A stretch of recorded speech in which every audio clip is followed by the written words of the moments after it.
அஹ்மதுல்லாஹ்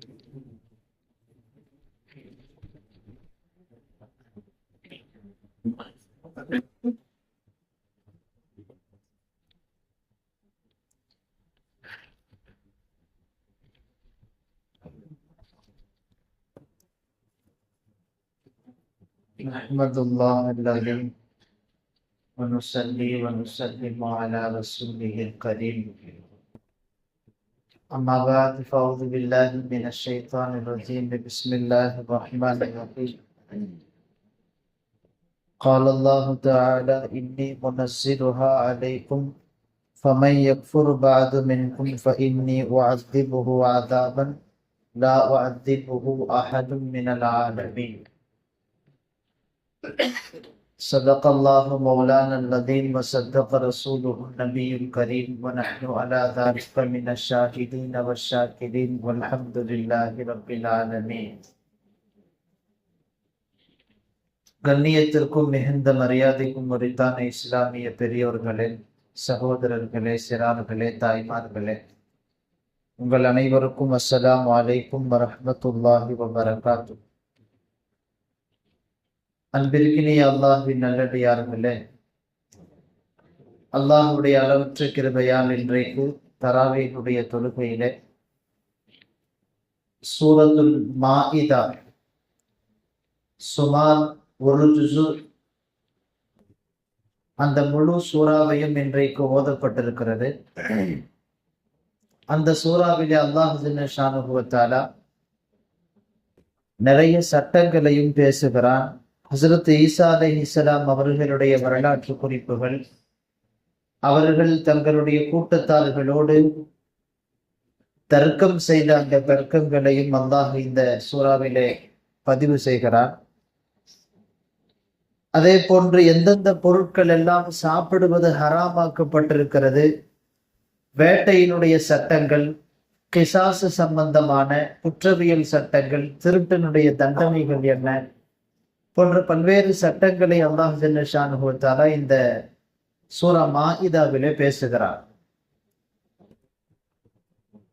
இந்த சூரா மாஇதா, இதற்கு மாஇதா என்று பெயர் வந்ததற்கு இந்த சூறாவிலே சொல்லப்பட்ட ஒரு வரலாற்று குறிப்பு தான் மிக முக்கியமான காரணம்.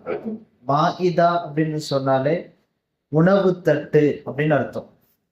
நம்ம தமிழ் படுத்தி நம்ம பாஷையில புரியுற மாதிரி சொல்லணும்னா மாஇதா அப்படிங்கிறது டைனிங் டேபிளுக்கு சொல்லுவாங்க. இந்த மாஇதா என்கிற பெயரை இந்த சூறாவுக்கு ஏன் வைக்கப்படுகிறது? ஹஸரத் ஈசா அலைஹிஸ்ஸலாம் அவர்களோடு அவர்களுடைய கூட்டத்தார்கள் நடத்திய ஒரு பேச்சுவார்த்தையை, அவர்களுடைய கூட்டத்தார்களுக்கு நிகழ்ந்த ஒரு நிகழ்வை அல்லாஹ் இந்த அத்தியாயத்திலே சொல்லுகிறார். ஒரு 3 அத்தியாயத்திலே தொடர்ந்து அந்த வரலாறு விரிவாக பேசப்பட்டிருக்கிறது. அல்லாஹ் ஜல்ல ஷானுஹு வ தஆலா அந்த வசனங்களை துவங்குகிற போதே இப்படி துவங்குகிறான். இது காலல் ஹவாரியூன், ஹவாரியூன்கள் சொன்னார்கள் அப்படின்னு தொடங்குறான். ஹஸரத் ஈசா அலைஹிஸ்ஸலாம் அவங்கள ஈமான் கொண்டவர்களை ஹவாரியூன் அப்படின்னு சொல்லுவாங்க. இப்ப ரசூல் ஸல்லல்லாஹு அலைஹி வஸல்லம் அவங்களை ஈமான் கொண்டவங்களை சஹாபாக்கள்னு சொல்றோம்ல, அந்த மாதிரி ஹஸரத் ஈசா அலைஹிஸ்ஸலாம் அவர்களை ஏற்றுக்கொண்டவர்களை, ஈமான் கொண்டவர்களை ஹவாரியூன் சொல்லுவாங்க. அந்த ஹவாரியூன்கள் நபி ஹஸரத் ஈசா அலைஹிஸ்ஸலாம் அவர்களை சுற்றி அவர்கள் இருக்கிறார்கள். அவங்க ஈசா அலைஹிஸ்ஸலாம்கிட்ட ஒரு சமயத்துல என்ன செய்யறாங்கன்னு சொன்னா, எங்களுக்கு வானத்தில இருந்து ஒரு உணவு இறங்க வேண்டும், அது உங்களுடைய ரப்பால் முடியுமா? அவங்க கேட்ட அந்த வார்த்தை அல்லாஹ் குர்ஆன்ல பதிவு செய்யறான். ரொம்ப கடுமையான வார்த்தை. ஹல் யஸ்ததீஉ ரப்புக அன் யுனஸ்ஸில அலைனா மாஇதத்தம் மினஸ் ஸமா. அவங்க கேட்ட வார்த்தை அல்லாஹ் குர்ஆன்ல சொல்றான், உங்களுடைய இறைவன் எங்களுக்கு வானத்தில இருந்து ஒரு உணவினுடைய தட்டை இறக்க வேண்டும், அது உங்களுடைய ரப்பால முடியுமான்னு கேட்டாங்க. ஒருத்தர்கிட்ட போய் ஒரு விஷயத்த சொல்லி உன்னால இது முடியுமான்னு கேட்டா, சாதாரண படைக்கப்பட்ட மனிதனுக்கே எவ்வளவு ரோஷம் வரும். அல்லாஹ்வுடைய விஷயத்துல அந்த வார்த்தை அவங்க கேட்டாங்க. அல்லாஹ் உடைய விஷயத்துல கேட்கும் போது ஹஸரத் ஈசா அலைஹிஸ்ஸலாம் சொன்னாங்க, இத்தகுல்லாஹ இன் குன்தும் முஃமினீன், நீங்க உண்மையான முஃமின்களாக இருந்தா இந்த விஷயத்துல கொஞ்சம் கவனமா இருங்க, அல்லாஹ்வை பயந்துக்கங்கன்னு சொன்னாங்க. ஆனால் அந்த மக்கள் விடுவதாக இல்லை. இறக்கி ஆக வேண்டும் என்று கேட்டார்கள். கடைசியாக ஹஸரத் ஈசா அலைஹிஸ்ஸலாம் அவர்கள் அல்லாஹ்ட்ட துஆ செஞ்சாங்க. அல்லாஹும்ம ரப்பனா அன்ஸில் அலைனா மாஇதத்தம் மினஸ் ஸமா, வானத்திலிருந்து ஒரு உணவு தட்டை இறக்கியா அல்லாஹ், தகூனு லனா ஈதன் லி அவ்வலினா வ ஆகிரினா, இறக்கப்படுகிற அந்த நாள் எங்களின் முன்னவர்களுக்கும் முன்னால போனவங்களுக்கும் பின்னால வர்றவங்களுக்கும் பெருநாளா இருக்கணும்.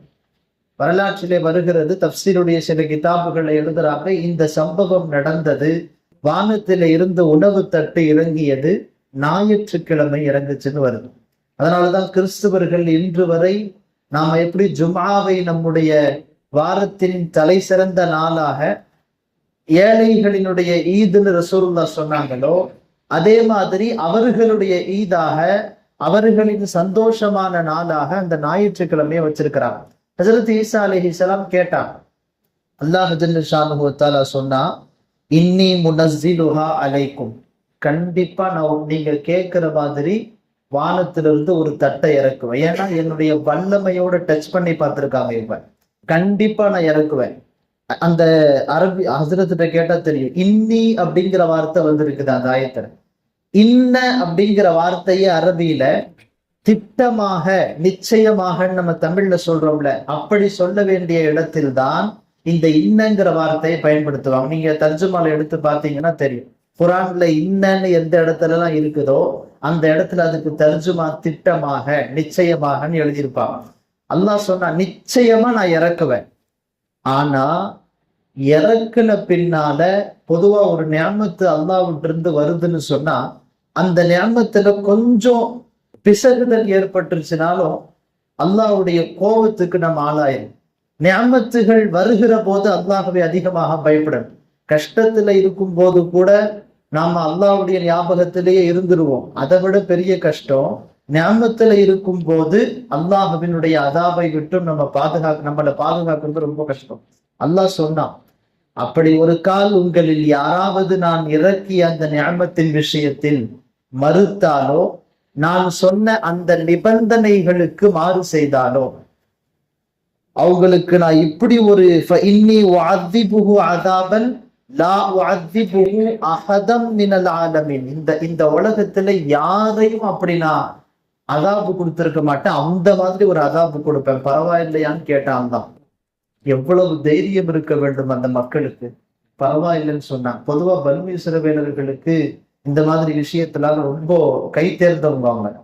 பரவாயில்லை என்று அல்லாஹ்விடத்திலே அவர்கள் அந்த நியாமத்தை வாங்க வேண்டும் என்று துடித்தார்கள். அல்லாஹ் இறக்குனான். அல்லாஹ் இறக்கும் போதே அவங்களுக்கு என்ன சொன்னா, இந்த உணவு தட்டு தினமும் உங்களுக்கு வரும், இதுல இருந்து நீங்கள் உங்களால் எவ்வளவு சாப்பிட முடிகிறதோ சாப்பிட்டு கொள்ள வேண்டும், அதுக்கு பின்னால உங்களால சாப்பிட முடியாததை அப்படியே நீங்க விட்டுறணும்.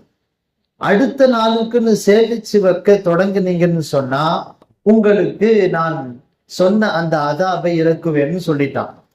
ஆனால் அந்த மக்கள் கொஞ்ச நாளும் அதை கடைபிடிச்சாங்க. அதுக்கு பின்னால அந்த தமிழ்ல சொல்லுவாங்கல்ல, பழைய திருடி கதவு திருடிங்கிற கதையா, அவர்களினுடைய அந்த போக்கிலே அவர்கள் போய்விட்டார்கள். அந்த உணவை கொஞ்சம் கொஞ்சமா சேமிக்க ஆரம்பிச்சாங்க.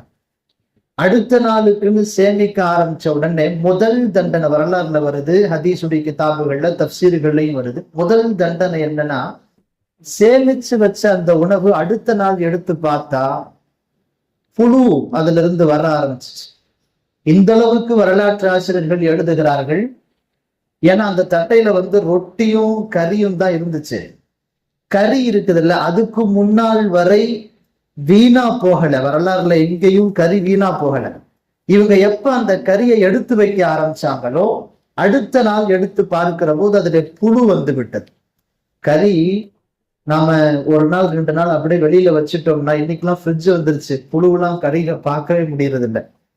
அப்பெல்லாம் எப்படி எடுத்து வச்சிருப்பாங்க, அந்த கறியில ஒரு நாள் 2 நாள் போயிருச்சுன்னு சொன்னா புழு வந்துடும். அந்த புழு வருகிற அந்த விஷயம் அதனுடைய துவக்கம் இந்த வரலாற்றில இருந்து என்று எழுதுகிறார். அந்த கறியில புழு வந்துருச்சு. அதை சாப்பிட முடியல. அதற்கு பின்னால் அல்லாஹ் ஜல்ல ஷானுஹு தஆலா அந்த சமூகத்திற்கு இப்படி ஒரு தண்டனையை கொடுத்தான்.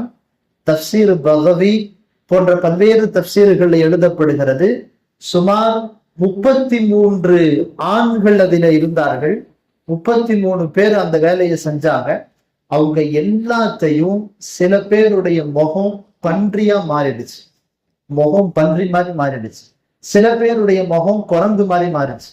இதுக்கு முன்னால வரைக்கும் அல்லாஹ் அப்படி ஒரு தண்டனையை யாருக்கும் கொடுக்கல.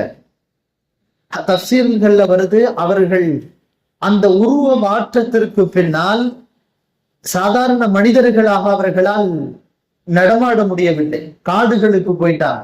போய் அங்க இருக்கிற புற்களை சாப்பிட்டுட்டு அப்படி இருக்கிறாங்க.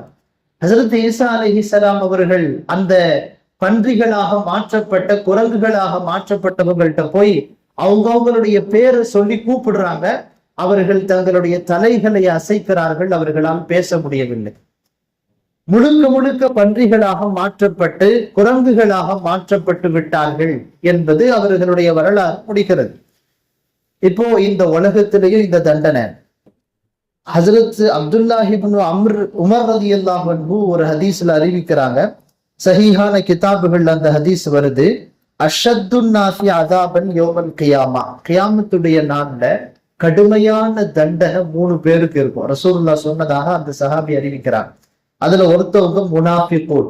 முதல் கடுமையான தண்டனைன்னு சொன்னா முனாஃபிக்குகளுக்கு இருக்கும், நயவஞ்சகர்களுக்கு.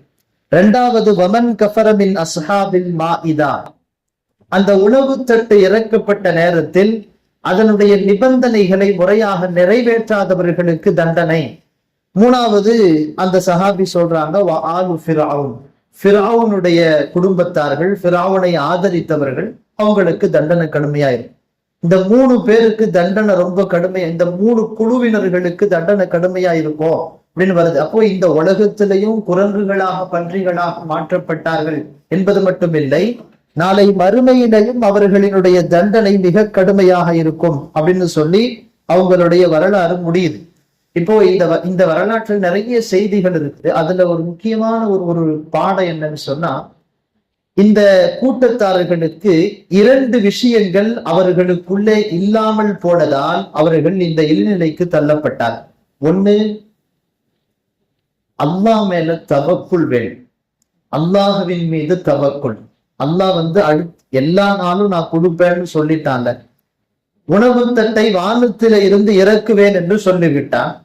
அதற்கு பிறகு ஏன் அவர்கள் சேமிக்க வேண்டும்? இப்ப தவக்குலினுடைய குறைபாடு அந்த மக்களுக்குள்ள ஏற்பட்டது. 2வது ஹிர்ஸ், பேராசை இருக்குது இல்ல, தமிழ்ல கூட சொல்றோம்ல, பேராசை பெரும் நஷ்டம். அதுதான் அது முழுக்க முழுக்க உண்மையான வார்த்தை. பேராசை என்பதுதான் இந்த மக்களினுடைய அழிவுக்கு காரணமாக இருந்தது. அப்போ அந்த மக்கள் இந்த வரலாறுகளை எல்லாம் அல்லாஹ் குர்ஆனிலே சொல்லிவிட்டு நமக்கு சொல்ல வருகிற பாடம், அந்த சமூகத்திடத்திலே எந்த கெட்ட குணங்கள் இருந்ததோ அந்த குணத்தில இருந்து நாம் நம்மை பாதுகாத்துக் கொள்ள வேண்டும். எல்லாம் அந்த அல்லாஹ் ஜல்ல ஷானுஹு தஆலா அப்படிப்பட்ட உன்னதர்களாக நம்மை ஆக்கி தந்தல் புரிவானாக. வாஹிரு தாவானா அல்ஹம்துலில்லாஹி ரப்பில் ஆலமீன்.